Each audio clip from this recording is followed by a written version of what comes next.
In a quiet alley near an old marketplace, there lived a stray dog named Bruno.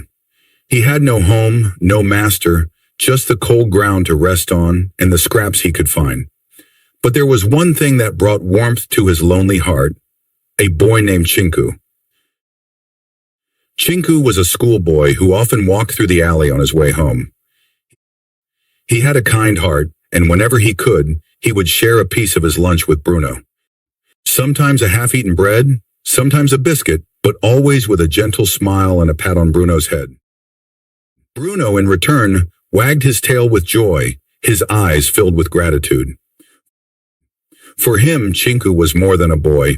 He was his only friend, his ray of kindness in an otherwise harsh world. But one day Chinku stopped coming. Bruno waited day after day.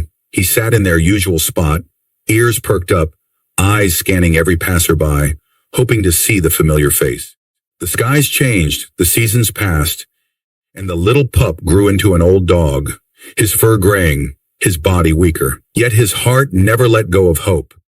Even in the pouring rain, even in the biting cold, he waited. One evening, as Bruno lay curled up against the wall, his frail body trembling, he suddenly felt a strange warmth in his heart. His ears twitched. His tired eyes flickered open. Something told him the boy would come, and he did. But Chinku had changed. He was now a young man, returning late from work. He had forgotten about the little stray he once fed. Life had moved him forward, and Bruno was a memory long buried under years of struggle and routine. He passed by without a second glance. Bruno's heart ached, but he didn't move. He had no strength left to chase after the boy, nor did he have the voice to call him back. He simply watched him go, his tail wagging weakly in silent recognition.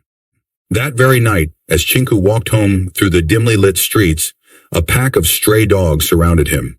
Their eyes gleamed with hunger, their growls echoed in the silence. Chinku's heart pounded as he tried to run, but they were faster, circling him, ready to pounce. Then out of the darkness came a feeble but familiar bark. Bruno, with all the strength left in his fragile body, ran into the fight. He snapped, growled, and pushed the other dogs away, shielding Chinku with his own body. Despite the pain in his joints, despite the weakness of his limbs, he fought for the boy he had waited for all his life.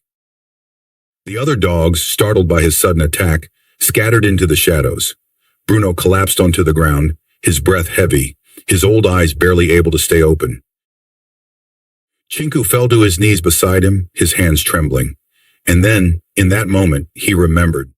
The small puppy he once fed, the wagging tail that followed him with unwavering love. Tears welled in his eyes as he gently stroked Bruno's head. "Bruno, is that you?"